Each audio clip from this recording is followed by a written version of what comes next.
여러분 안녕하십니까? 뉴스라이브 문을 엽니다.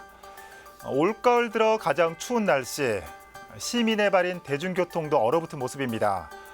서울을 오가는 고양시 버스가 오늘부터 파업에 들어가 운행을 중단했고 내일부터 철도 파업으로 지하철 134호선도 일부 운행에 차질을 빚을 전망입니다.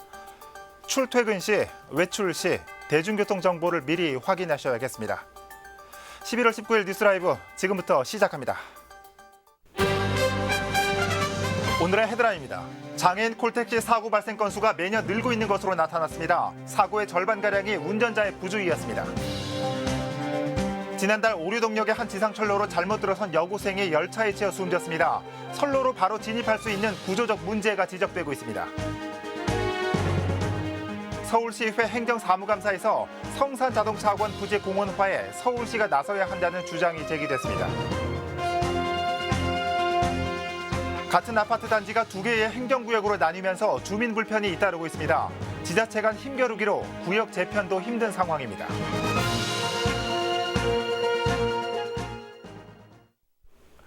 장애인 콜택시의 사고 발생 건수가 매년 늘고 있는 것으로 나타났습니다. 더욱더 안전해야 할 교통수단이지만 안전에는 다소 미흡했습니다. 장애인 콜택시 운영과 관리에 대한 문제가 서울시의회에서 논의됐습니다. 자세한 내용 전해드립니다. 최근 4년간 발생한 장애인 콜택시 교통사고 건수는 2016년 163건, 2017년은 170건, 지난해는 211건으로 매년 증가했습니다. 올해 발생한 장애인 콜택시 사고 원인 중 전방주시 태만 및 안전거리 미확보가 21%, 후진사고 15%, 차량 내 안전사고가 14%로 나타났습니다. 이 수치 중을 보니까 사고 내역이 거의 안전 부주의로 인한 사고가 50% 이상을 차지하고 있습니다. 이에 대해 서울시설공단은 장애인 콜택시 운전자의 과실률과 사고 점수에 따른 인사고과를 산정하고 있다는 입장. 이게 3회 이상 넘어가면은 승무정지를 하고 승무정지가 되면 자기가 받고 있는 것도 돈도 못 받고 기본급만 받게 되고 근무 성적 평가에도 저희가 반영을 해서 다양하게 불이익을 받기 있기 때문에 한편 장애인 콜택시 운전자에 대한 상시적인 음주 측정 필요성도 제기됐습니다. 다른 대중교통과는 달리 차고지 입출차 시 음주 측정 절차가 없다는 겁니다. 예를 들면 차고지에 음주 측정기가 있는 것도 아니고 네. 그냥 우리 직원이 가지고 다니면서 불시에 단속하는 것밖에 네. 없잖아요. 네, 조금 더 체계적으로 보완하겠습니다. 이 밖에도 장애인 콜택시의 승차 거부 사례도 매년 늘고 있는 반면 일반 택시와 같은 징계 기준은 없다는 점도 지적됐습니다. 현재 서울시설공단에서 운영하는 장애인 콜택시는 437대, 장애인 등급제 개편으로 2022년까지 350여 대가 추가로 늘어나는 만큼 장애인 안전과 편의를 위한 개선점도 필요해 보입니다. 딜라이브 서울 경기 케이블 TV 박용입니다. 한편 교통시설의 허술한 관리로 인한 안타까운 사고도 발생했습니다. 지상에 노출된 전철 철로에서 발생한 사고인데 보행자의 철로 진입을 막는 어떤 장치도 없었습니다. 엄정규 기자입니다. 지난달 19일 밤 구로구 오류동역 선로에서 여고생이 급행열차에 치여 숨지는 사고가 발생했습니다. 유족에 따르면 고인은 어두운 밤 선로로 통하는 렌터카와 화물하역장 주차장 입구로 잘못 진입해 길을 헤매다 선로에서 변을 당한 것으로 추정됩니다. 주차장을 통해 선로로 바로 진입할 수 있는 구조인데 주민들은 평소에도 차단문이 열려 있었다고 말합니다. 그 한 사람 그래가지고 우리 잡아서 이리 내겠어요. 거기 한신 열려있지. 뭘 이렇게 들어갈 수도 있지. 주차장 출입문 관리 주체에 대해서 코레일과 렌터카에 문의했는데 답변은 서로 상대를 지목했습니다. 문문 렌트카 업체인 걸로 알고 있고요. 선로로 연결되는 차량 출입구 관리가 느슨하긴 다른 역도 마찬가지입니다. 하역장이 있어 화물 차량이 드나드는 서울의 한 지상역 역시 출입문이 개방돼 있습니다. 출입을 제한한다는 경고판이 설치돼 있지만 정작 관리자는 보이지 않습니다. 여기서 관리를 하고 있으나 그런 문마다 약간 차이가 있을 수 있어요. 무조건 다 한다고 말씀드리긴 어렵다고 말씀드립니다. 국토부에 따르면 2016년부터 3년간 전국에서 선로 무단 진입 또는 근접 통행으로 인한 사망자는 44명에 달합니다. 좀 더 정확한 확인을 위해 서울 1호선 지상 구간의 사고 현황과 선로 진입 방지를 위한 규정에 대해 코레일에 물었지만 영업 비밀이라며 답변을 거부했습니다. 들라이브 서울 경기 케이블 TV 엄종규입니다. 서대문구의회 의원들이 보건소 직원을 구의회로 불러 무료로 독감 접종을 받은 것으로 알려지면서 황제 접종 논란이 일고 있습니다. 지난달 20일 서대문구의회 소속 의원 13명은 의회에서 보건소장과 간호사로부터 독감 접종을 받았습니다. 이에 대해 대한소아청소년과 의사회는 출장 접종의 경우 현행법상 불법이라며 관계자들을 고발할 예정이라고 전했습니다. 논란이 커지자 서대문구는 대민 접촉이 많은 구의원의 특성상 독감 전염을 막기 위해 무료 접종을 시행해 왔다며 구의원들에 대한 예방 접종을 재검토하겠다고 밝혔습니다.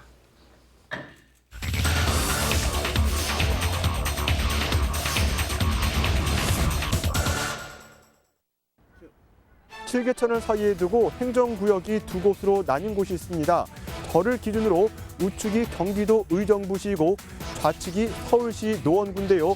편의시설 대부분은 서울 쪽에 집중돼 있어서 의정부 주민들의 불편이 이만저만 아닙니다. 10년째 이어지고 있는 주민 불만. 해결할 방법은 없는지 버디슈에서 집중 취재합니다.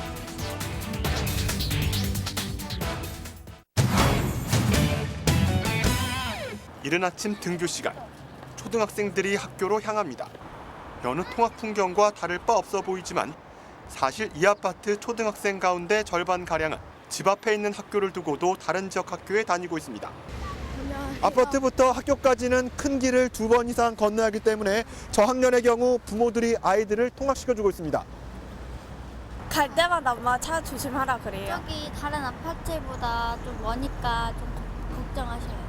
아 여기 길이 좀 위험해가지고 네, 좀 안전 때문에.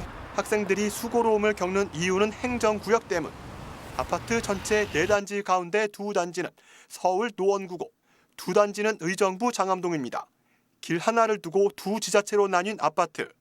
1, 2단지 주민은 행정 서비스를 이용하는 데도 애먹고 있습니다. 가장 가까운 119 센터가 1km 떨어진 노원구 관할에 있음에도 1, 2단지 아파트는 4km 떨어진 의정부 119 센터의 도움을 받아야 합니다. 파출소 역시 비슷한 거리여서 분초를 다투는 응급한 상황에 놓여도 발빠른 대처는 어렵습니다. 의정부시로 갈 수 있는 교통편이 거의 없다고 보셔야 될 거예요. 그다음에 교통, 그다음에 아이들 교육 문제, 그다음에 행정 서비스, 그다음에 미급사항에 대한 그런 여러 가지 문제가 있는데 교육과 교통, 행정 사각지대에 살고 있는 주민들. 지방의회에서조차 서울시 편입이 시급하다고 말합니다. 그분들이 살아가면서 어려움에 겪고 있는 것을 알고 들어왔으니까 얘기를 못한다? 이건 아니죠. 이에 대해 의정부시는 주민 불편에 대해선 공감하지만 일방적인 서울시 편입은 현실적으로 어렵다는 입장입니다. 양쪽이 어떤 윈윈할 수 있는 어떤 지역을 이렇게 맞교환하더라도 그런 부분이 있고 좀 서로 실익이 있는 부분이 있어야 서로 간에 이제 빠져나간 인구와 세수를 보상해줄 만한 무엇인가가 필요하다는 것. 이에 대해 노원구는 의정부가 생각하는 적절한 카드는 없다고 밝혔습니다. 예, 저는 없어요. 경기가 내지잖아요, 저기 좀.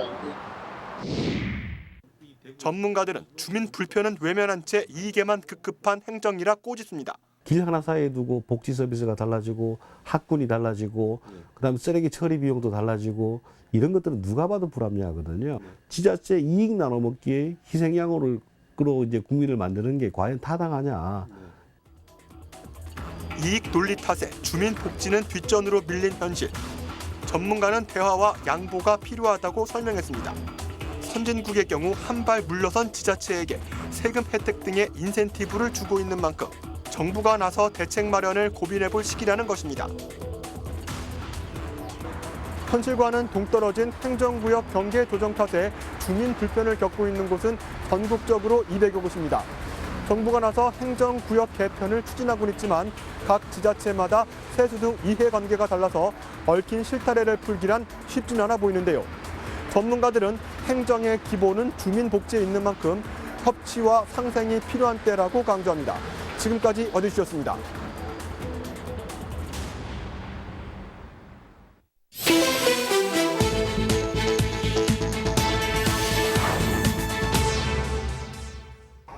어젯밤 11시 40분쯤 내부 순환도로 성산대교 홍제 방향으로 주행 중이던 차량에서 불이 났습니다.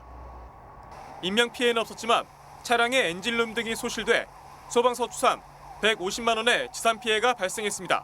경찰과 소방당국은 차량의 엔진룸에서 불이 시작된 것으로 보고 정확한 화재 원인을 조사 중입니다. 지난 17일 오후 6시쯤 성동구 마장동의 한 다가구 주택에서 불이 났습니다. 인명피해는 없었지만 벽 일부가 그을리고 출입구 등이 불에 타 소방서 추산 380만 원의 지산 피해가 발생했습니다.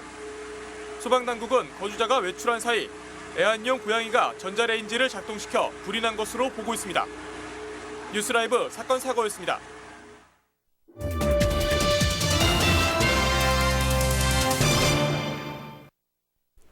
공원화와 행복주택 건립의 기로에 서 있는 마포구 성산자동차 운전학원 부지. 서울시회 행정사무감사에서 이 성산자동차학원 부지에 대한 얘기가 나왔습니다. 공원화를 두고 서울시가 적극적으로 나서야 한다는 지적입니다. 천서영 기자입니다. 먼저 서울시는 성산자동차학원 부지 공원화에 대해 공감했습니다. 경의선철길 공원화가 처음 언급됐을 당시 서울시도 자동차학원 부지를 염두했기 때문입니다. 그 당시에 그 잘 기억하시겠지만은 뭐 성산자동차학원에 대해서 이전을 했으면 좋겠다라는 걸 갖다가 사실상 공단 측하고도 여러 번 협의를 했었고요. 하지만 현재로서는 마포구가 철도시설공단으로부터 국유지 사용 허가를 받아야만 도울 수 있다고 설명했습니다. 부지 공원화를 두고 두 기관 간에 협의가 될 경우에만 서울시가 예산 지원 등을 할 수 있다는 것입니다. 유지에 대한 사용 허가를 좀 받으면 저희가 뭐 마포구에서 그 사업을 추진하기로 했으니까 마포구에다가 뭐 교부금을 주든 보조금을 주든 어떤 형태로든 그것이 진전만 된다면 그것은 뭐 적극적으로 저희가 지원할 계획이 있습니다. 반면 서울시의회 김기덕 의원은 서울시가 적극적으로 나서야 한다고 말했습니다. 성산자동차학원 부지 공원화를 이미 서울시가 주장한 바 있고 현재도 마포구보다는 서울시가 직접 나서 공단과 협의해야 공원화 가능성을 더 높일 수 있다는 것입니다. 공원화를 위한 업무 협의 역시 서울시가 주체가 돼야 한다고 설명했습니다. 때가 있고 기회가 있는 거 아니겠어요? 지금 놓치면 안 된다는 거예요. 그래서 저는 이 부분은 마포구청과 철도공단에서 하면은 하는 대로 서울시는 예산만 좀 주겠다. 이런 생각은 바꿔야 된다. 서울시가 앞장서야 된다. 이에 대해 서울시는 즉답은 피했습니다. 다만 현재 진행 상황이 어떻게 되는지, 공단의 입장은 뭔지 등 현황 파악을 하겠다고 답변했습니다. 일단은 뭐 저희가 좀 파악을 해가지고요. 한번 그 부분에 대해서도 일단은 이게 그 국유지에 대한 사용이 무상 사용이 돼야만이 모든 것이 가능하기 때문에 그 점을 또 인근에 가자 행복주택이 이미 있고 주민들의 요구를 알고 있는 만큼 마포구와 함께 토지 사용에 대한 협의를 진행하겠다고만 밝혔습니다. 딜라이브 서울경기 케이블 TV 천선입니다. 서대문구 천연동과 충연동 일대를 대상으로 추진 중인 도시재생 뉴딜 사업이 본격화할 전망입니다. 2022년까지 해당 지역에 430억 원이 투입될 예정입니다. 이혜진 기자가 보도합니다. 지난해 국토부가 주관하는 도시재생 뉴딜 사업에 선정된 서대문구 천연동과 충연동. 기존의 재개발 사업과 달리 현재의 모습을 보존하면서 도시 경쟁력을 강화하는 사업입니다. 최근 해당 사업 계획안이 서울시 심의를 통과하면서 사업이 본격화되고 있습니다. 영천시장에서 충정로역으로 이어지는 천연 충영동 일대에서 도시재생 사업이 진행되고 2022년까지 430억 원의 예산이 투입될 예정입니다. 천연 충영 도시재생 사업은 크게 4가지로 나뉘어 진행됩니다. 그중 마을관리소 10원 사업이 대표적. 아파트 관리사무소와 같은 역할을 해줄 마을관리소를 4-5개의 거점 공간에 조성해 운영하겠다는 겁니다. 공간 단위별로 한 5개 정도의 마을 관리소를 만들고 그 마을 관리소에 쓰레기나 이런 것들을 한꺼번에 모을 수 있는 공간을 만들 거예요. 이후에 관리소가 만들어진 이후 관리할 인력을 키우는 게 또 하나의 축입니다. 그래서 이제 공동체 부분 혹은 사회적 경제 부분으로 이런 것들을 조금 더 확산시켜 나가고 또 마을의 모습을 보존하는 동시에 노후주택 개선 사업도 병행됩니다. 집수리 비용과 컨설팅이 지원되고 맞춤형 임대주택도 조성됩니다. 집 앞 골목길도 깨끗하고 안전하게 개선될 예정입니다. 특히 도시재생 사업의 핵심인 골목상권 활성화 사업도 본격화됩니다. 빈점포를 활용한 창작활동 플랫폼을 조성하고 충정로 일대엔 음식 특화거리가 추진됩니다. 이와 함께 천연춘연 도시재생 사업을 알리기 위한 마을축제도 열릴 예정입니다. 한편 마을 안에 도시재생 복합시설도 건립됩니다. 이미 주민 편의시설과 주차장을 짓기 위한 예산 180억 원이 확보된 상태입니다. 그동안 주거환경 개선 사업을 이끌었던 재개발과 재건축. 과연 도시재생 사업은 이들 사업과 어떤 차이를 보일지 관심이 모아지고 있습니다.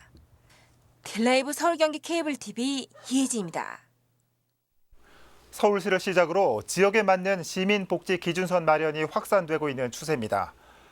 강남구에서도 지난 7월부터 민관협력 복지 거버넌스가 출범해 논의가 진행된 가운데 최근 복지 기준선의 기본안이 발표됐습니다. 지혁배 기자입니다. 1인당 명목 GDP 3만 달러, 한 해 예산 8,700억 원. 강남구는 높은 경제 수준에 물가와 주거비 같은 생활 비용이 다른 지역보다 비싼 도시지만 복지 정책은 전국 평균이나 중소도시의 기준을 적용하다 보니 상대적 차별에 대한 논란이 끊이질 않고 있습니다. 이에 따라 강남구는 지난 7월 민관협력 복지 거버넌스를 출범시켜 눈높이에 맞는 복지 기준선 마련에 들어갔습니다. 최근엔 소득과 주거, 돌봄과 건강, 교육까지 5개 분과 복지 사업에 대한 의견 청취를 위한 공청회를 열었습니다. 시민의 혹은 국민의 품위 있는 삶의 질을 보장하는 기준, 이거를 적정 기준이라고 저희가 선정을 했습니다. 그래서 이 최저 기준과 적정 기준을 다 아울러서 우리 강남 구민의 복지 기준을 제안해보자. 핵심은 최저 복지가 아닌 최적의 복지를 구현한다는 겁니다. 강남 구민 누구나 시민의 품위를 유지할 수 있는 정도의 수준을 갖추기 위해 정부와 지자체, 시민과 지역단체, 기업, 민간기관이 공동으로 책임지자는 겁니다. 비용 부담은 공공재정과 이용자 본인 부담, 기업 비용이나 공동체 기부를 통한 분담이 기본 원칙입니다. 이에 따라 오는 2023년 강남구민 생활지표는 최저소득 보장을 통한 비수급 빈곤층 제로와 돌봄 서비스 이용률과 평생교육 경험률을 높이는 걸 목표로 삼았습니다. 또 최저 주거 기준 미달 가구와 필요 의료 서비스 미치료율은 낮추기로 했습니다. 그동안에 지역의 전문가분들이나 주민들의 의견들을 들어가면서 우리 그 강남구민이 누려야 되는 복지 수준이 과연 뭘까? 이런 것들을 좀 만들어냈다라는 게 있어서 좀 그 강남 복지 기준선의 의미가 있고. 강남구는 공청회와 온라인을 통해 청취한 의견을 통해 복지 기준선을 수립하는 한편 운영위원회를 구성해 재원 마련과 제도 실현 방안을 논의해 나갈 계획입니다. 딜라이브 서울 경기 케이블 TV 지역부입니다. 송파구에서 생활하는 청년들이 한자리에 모였습니다. 일자리와 주거 등 청년 문제를 공유하고 해결책을 찾기 위해서입니다. 어떤 얘기가 오갔는지 태윤영 기자가 송파 청년 토론회 다녀왔습니다. 청년들이 한자리에 모여 각자의 고민을 털어놓습니다. 취업난을 호소하는 청년부터 저도 지금 취업을 하고 있지만은 일자리가 만족되지 못한 상태에도 이직을 하거나 더 나한테 맞는 일자리를 고를 수 있는 그런 이제 조건이 한정되어 있는 것 같아요.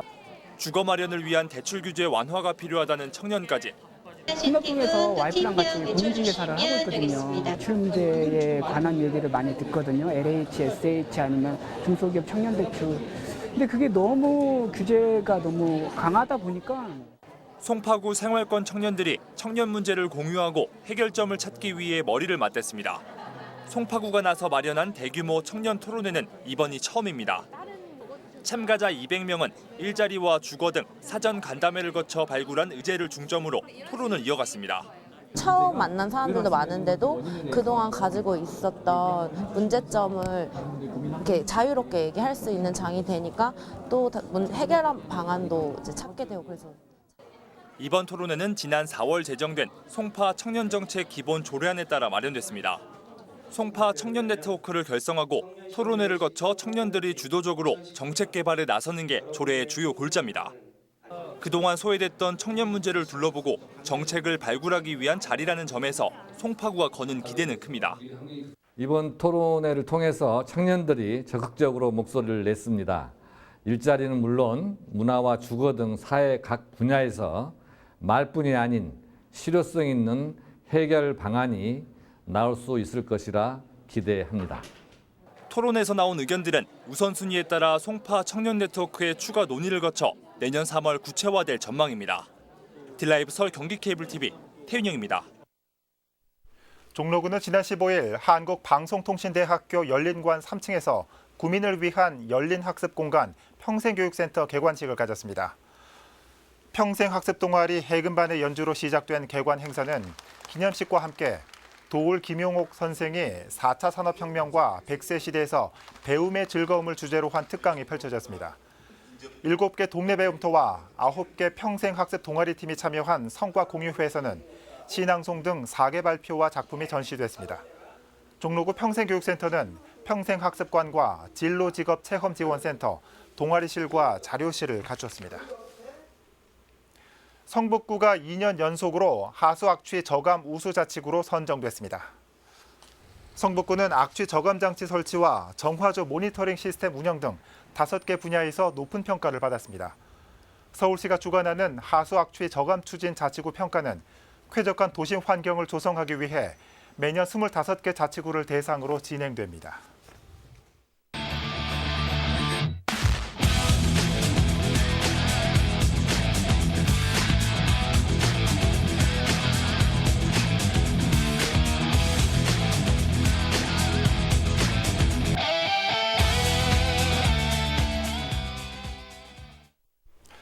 함께 뛰어놀던 골목길에 아파트가 들어섰고 그들만의 놀이터가 생겨났습니다. 무슨 캐슬, 무슨 타워 등의 이름으로 그들만의 벽을 쌓았습니다. 외부 어린이의 출입을 막은 서울의 한 아파트 놀이터, 통행까지 막은 아파트들. 단순히 행정구역을 넘어서 아파트의 성문은 더 좁아지고 성벽은 더 높아지고 있는 게 문제입니다. 뉴스라이브 마칩니다. 시청해 주셔서 고맙습니다.